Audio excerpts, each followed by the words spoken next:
Avatar Meher Baba కీ జై. The joys path.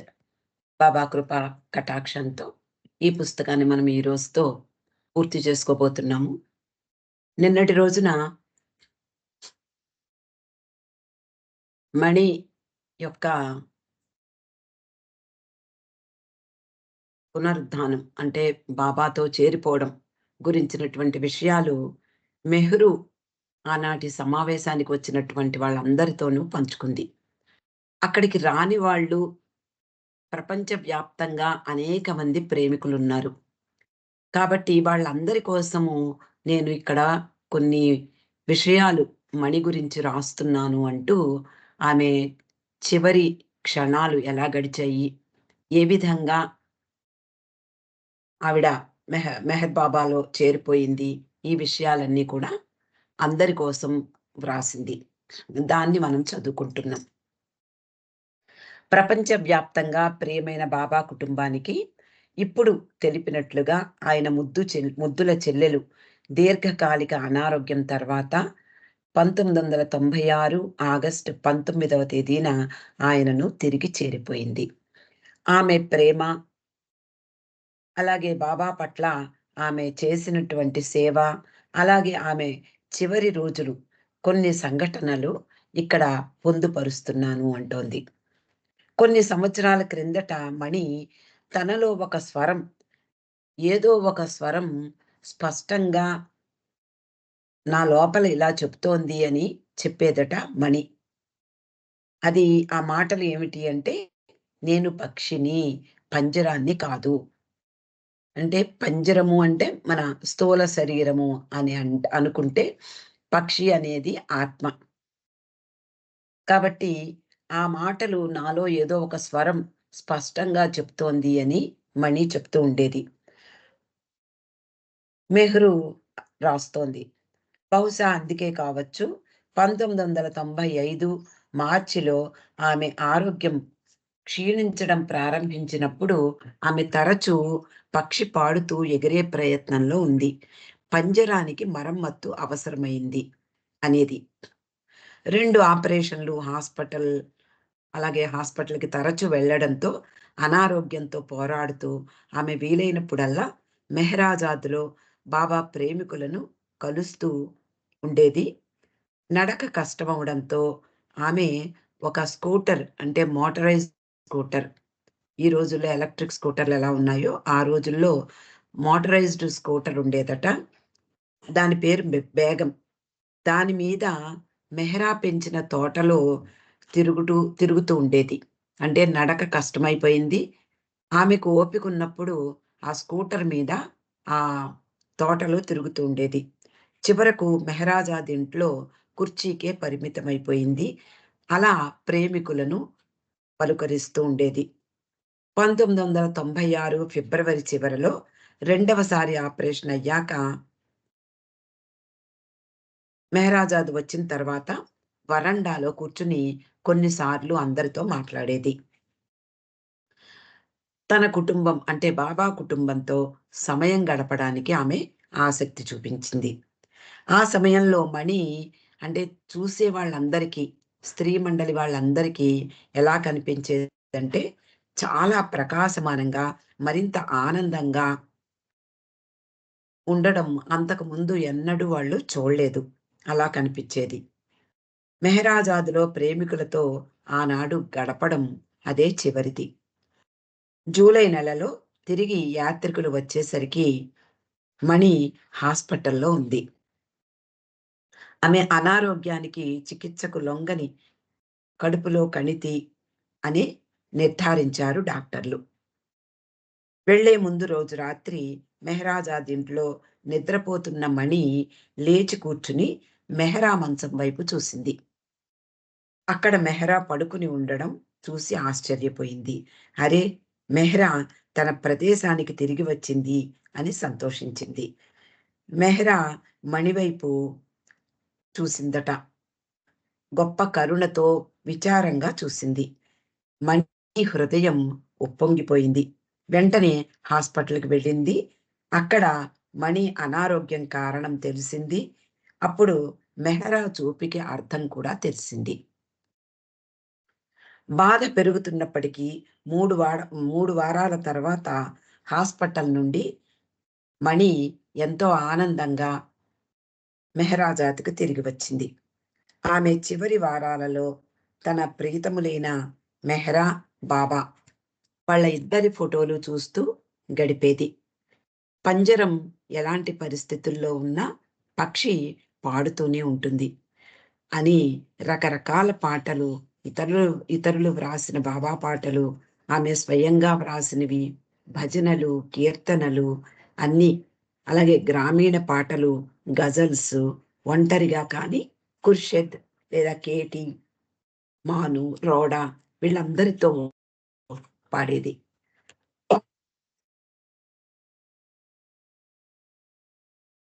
ఒకరోజు మణి డైనింగ్ రూమ్‌కి నడిపించుకుంటూ వచ్చారట. ఆమె ఇలాగన్నమాట, "బాబా ఇప్పుడు ఇలా చెయ్యమంటున్నారు" అంది. అలా ఆమెకు అత్యంత కష్టమైన పని. అంటే నడవలేకపోవడం.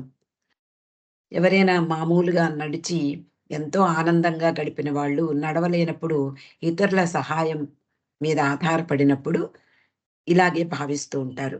అలాగే మణి కూడా ఇదే బాబా ఇచ్చన్నమాట అని అనుకుంది.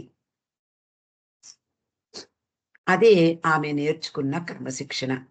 డాక్టర్ గోహెర్ ఇచ్చిన మందులను శ్రద్ధగా వేసుకునేది. అలసిపోయినప్పుడు విశ్రాంతి తీసుకునేది. ఎంత బాధ ఉన్నా ఫిర్యాదు చెయ్యలేదు. ఆమె ప్రేమ, పరిపక్వత, ఉల్లాసం అక్కడ స్త్రీ మండలి వారినందరినీ కూడా ఉత్సాహపరిచింది. ఎప్పటిలాగే బాబా కోరుకున్నట్లాగే జీవించడానికి ఆమె ప్రయత్నిస్తూ ఉండేది. రోజులు గడిచే కొలది మణికి ప్రపంచంతో అనుబంధం తగ్గిపోతుంది. బాబా, మెహ్రా వీళ్ళ ఇద్దరి ఆలోచనల్లో మునిగి ఉన్నట్లు కనిపించేది. పాత రోజులను తలచుకుంటూ బాబాతో గడిపిన ఆనంద ఆనందంగా గడిచినటువంటి రోజులు అన్నీ కూడా తలుచుకుంటూ స్త్రీ మండలి వారితో పంచుకునేది. లేదా కొన్నిసార్లు జోకులు చెప్పేది. ముఖంలో హావభావ ప్రకటనలు, సరదాగా మిమిక్రీ చేసేది, తమాషా స్వరాలు అనుకరించేది. మౌన వార్షికోత్సవం రోజున ఎప్పటిలాగే అందరిలాగే మౌనం వహించిన విపరీతంగా సైగలు చేస్తూ ఉందట. ఆమెకున్న హాస్య చతురత భగవంతుడిచ్చినటువంటి గిఫ్ట్. దానికి అందరూ కూడా, స్త్రీ మండలి వారందరూ కూడా భగవంతునికి ధన్యవాదాలు తెలుపుకున్నారు. మొదట్లో ఉల్లాసంగా ఉన్న రాను రాను మరింత నీరసించిపోతూ మంచానికే పరిమితమైంది. తొలుత ఆమె కుర్చీలో కూర్చోగలిగేది. బాబా ప్రేమికుల నుండి వచ్చిన గెట్ వెల్ సూన్ అంటే తొందరగా నీకు నయమవ్వాలి అనే గ్రీటింగ్ కార్డ్స్ ని చదువుతుంటే వినేది. అలాగే డ్రీమింగ్ ఆఫ్ ద బిలవెడ్ పుస్తకంలో విషయాలన్నీ కూడా క్షుణ్ణంగా పరిశీలించింది. ఆమె తన గాడ్ బ్రదర్ పుస్తకం నుండి కథలు వినడం చాలా ఇష్టంగా ఉండేది. చిన్న పిల్లల్లా మారిపోయి బాబాతో గడిపిన బాల్య స్మృతులను వింటూ ఉండేది. చాలా ఎక్సైట్ అయిపోయేది. క్రమంగా డైనింగ్ టేబుల్ దగ్గర కూర్చోవడం కూడా తగ్గిపోయింది. సఫరింగ్ గురించి ఆమె వ్రాసినటువంటి ఆ వ్యాసంలో ఆమె వర్ణించినట్లుగా బాబా లోపలి నుండి ఆమెను పైకెత్తి బాధ, బలహీనతలు అనే దెబ్బలను బయట నుండి అందిస్తున్నారు. ఆమె చెప్పే విషయాల ద్వారా ప్రేమికులు అంటే అక్కడ ఉండేటటువంటి స్త్రీ మండలి వారికి తెలుస్తూ ఉన్నాయి. మణికి బాబా తనతో ఎల్లప్పుడూ ఉన్నట్లు కలిగే భావన. అలాగే మెహ్రా కూడా తనతో పాటే ఉంది అనే భావన బలంగా ఉండేది. అలాగే ఆమె గదిలోకి వెళ్ళినప్పుడు స్త్రీ మండలి వారికి కూడా అదే భావన కలిగేది. మెహ్రా ఆ గదిలో అటు ఇటు తిరుగుతూ ఏదో చేస్తున్నట్లుగా భావించేవారు. పురుష మండలి వారిలో ఒకరికి వచ్చిన బాబా గురించిన కలను మణి వింది. అలా విని మణి అంది. ఏమని అంటే, బాబా నాకింకా సందేశాలు పంపిస్తూనే ఉన్నారు అంటూ. ఆమె చివరి రోజుల్లో మణి ఒకరోజు తన మంచంపై మెహ్రా మంచానికి అభిముఖంగా కూర్చుంది. కిటికీ బయట బాబా రూపాన్ని సంతరించుకున్నటువంటి చెట్టు కొంచెం ముందుకు వాలి ఆమెకు మద్దతిస్తున్నట్లుగా కనిపించింది. మెహ్రా కొరకు మణి వ్రాసినటువంటి ఒక పాట రికార్డులో ఆమెకు వినిపించారు. మణి సంతోషంగా ఆ పాటను వింటూ ముందుకు వెనక్కి ఊగుతూ తను కూడా పాడుతూ అందులో మునిగిపోయింది. అక్కడ బాబా, మెహ్రా ప్రత్యేకంగా ఆమె ప్రకాశించే ముఖం యొక్క ఆనందంలో అక్కడ ఉన్నటువంటి స్త్రీ మండలి వారందరికీ కనిపించారు. అంటే మణి ముఖంలో బాబా, మెహ్రా తాండవిస్తున్నట్లుగా వీళ్ళకి కనిపించింది. అలాంటి సన్నివేశం కూడా ఇదే చివరిది. సాధ్యమైనంత చికిత్స చేసినప్పటికీ కొన్ని రోజులకే మణి సగం కోమాలోకి జారిపోయింది. స్త్రీలందరికీ ఇది భరించలేని వేదన కలిగించింది. వారంతా రాత్రిపూట సరిగ్గా నిద్రపోయేవారు కాదు. మెహ్రు మణి ఆలోచనలతో నిద్ర నుండి లేచినప్పుడు ఆమెకు మణి ఓదార్పు మాటలు వినవచ్చాయిట. అవేమిటి అంటే, నేను ఎప్పుడు ఎలా వెడతానో నాకు తెలీదు. కానీ నేనెక్కడికి వెడతానో మాత్రం తెలుసు. వర్ణించనలవి కాని అందమైన ప్రదేశమది. భగవంతుని ప్రేమ పూర్తిగా అలుముకున్నటువంటి ప్రదేశానికి నేను వెడతాను. కానీ ఎప్పుడు వెడతానో, ఎలా వెడతానో తెలియదు అంటూ ఆమె వివరించిందట. మణి పరిస్థితి అలాగే ఉంది. అలాగే స్త్రీ మండలి వారు కూడా దుఃఖిస్తూ ఉన్నారు. రోజులు గడిచే కొలది ఆమె నుండి ప్రసరించే ప్రేమ మాధుర్యం, స్వచ్ఛత, అమాయకత్వం అక్కడంతా వ్యాపించినట్లుగా వాతావరణం ఉండేది. ఆగస్టు 9 శుక్రవారం నాడు మహమ్మద్ మస్తు చెప్పాడట. బాబా సోదరి రేపు వెళ్ళిపోతుంది. ఆమె బాధ తీరిపోతుంది అన్నాడు. కానీ శనివారం అంటే 10వ తారీఖు కూడా గడిచిపోయింది. కానీ ఆ రోజు నుండి ఆమె పరిస్థితి పూర్తిగా మారిపోయింది. ఈ ప్రపంచం నుండి మరింతగా దూరం జరిగిపోతోంది అన్నట్లుగా అనిపిస్తోంది. ఎక్కడికి దూరం జరుగుతోంది? బాబాకి దగ్గరవుతోంది. కోమాలోకి జారిపోయింది. గుల్నార్ వచ్చి వెంటనే ఆమె పరిస్థితి, ఆమెలో తేడాను గమనించి ఆమె ఇప్పుడు బాబాతో ఉంది అని చెప్పిందట. ఆ సమయంలో హెదర్‌కి కూడా ఒక కల వచ్చింది. అందులో మణి, బాబా నన్ను ఎంత ప్రేమిస్తున్నారో నీకు తెలీదు. నేను ఎంతగా ఆయనను ప్రేమిస్తున్నానో నీకు తెలియదు. నేనెప్పుడు ఎంతో సంతోషంగా ఉన్నాను. ఎంత సంతోషంగా ఉన్నాను అనేది కూడా నీకు తెలియదు అని అందట ఆమె కలలో. మణి ఎప్పుడూ తన కుటుంబ సభ్యులతో చెప్తూ ఉండేది. నా కొరకు ఎన్నుకున్న క్షణాలలోనే నేను వెళ్ళిపోతాను. దానికి ఒక సెకను ముందు కాదు, వెనక కాదు. అలాంటి ఆయన నిర్ణయించినటువంటి సమయం ఆసన్నమైంది. ఆగస్టు 19వ తేదీ సోమవారం. ఉదయం 7:01 మణి కళ్ళు తెరిచి ఆశ్చర్యంగాను, ప్రేమగాను చూసిందట. ప్రశాంతంగా కొన్ని ఉచ్ఛ్వాస నిశ్వాసలు ఆమె నుండి వెడలిపోయాయి. తర్వాత ఆమె సున్నితంగా, ప్రశాంతంగా ప్రీతముని చేతుల్లోకి వెళ్ళిపోయింది. ఆమె కోరినట్లుగా మెహ్రాజాదులో మణి గదిలో మెహ్రా మంచానికి ఎదురుగా స్త్రీ మండలి వారు బాబా ఫోటోని పట్టుకుని ఆయన నామాన్ని స్మరించారు.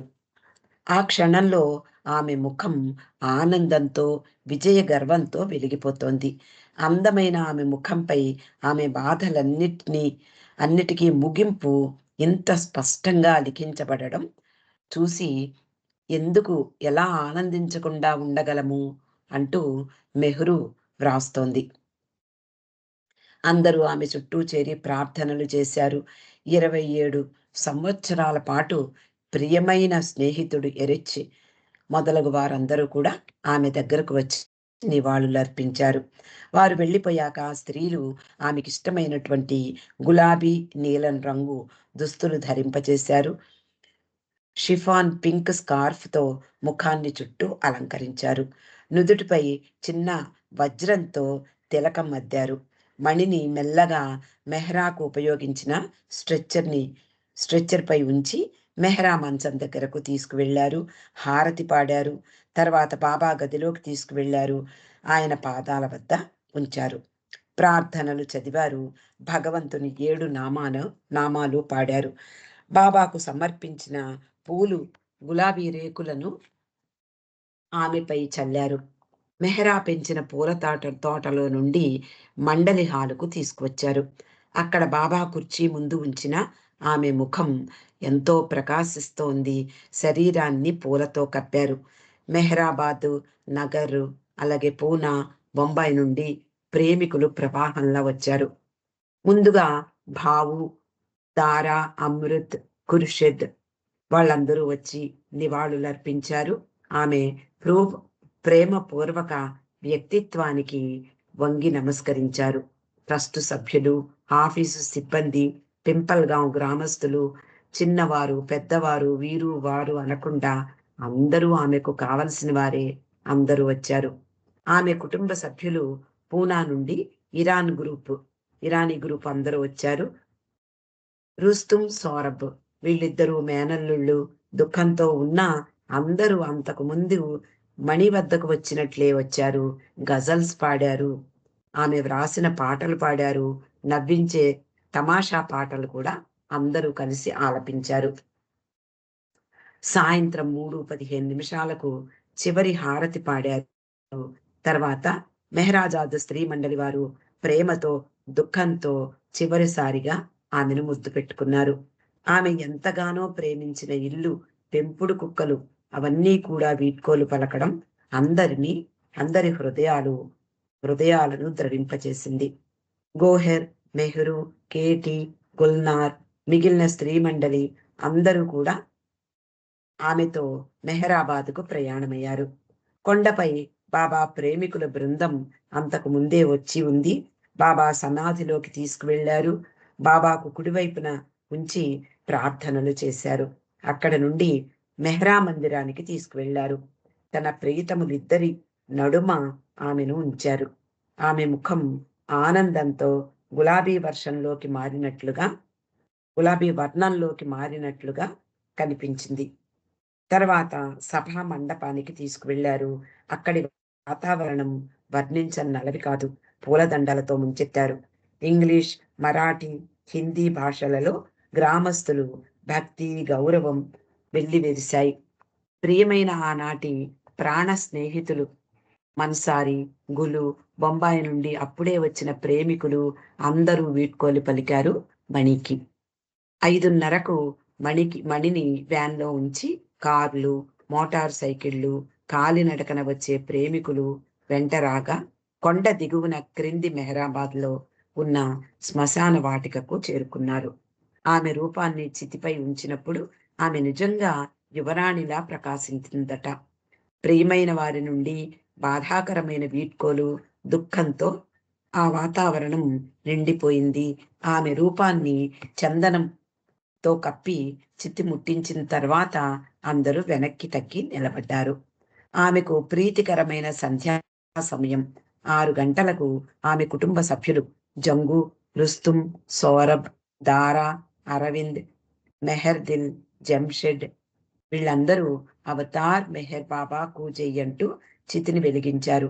మణి తల క్రింద ఇరిచి ఒక గంధపు చెక్కను ఉంచి ఈ క్షణం కొరకు సంవత్సరాలుగా దాచుకుని ఉన్నాను అంటూ ఆ గంధపు చెక్కను ఆమె తల కింద ఉంచి తన పని పూర్తి అయ్యింది అంటూ నెమ్మదిగా అన్నాడు.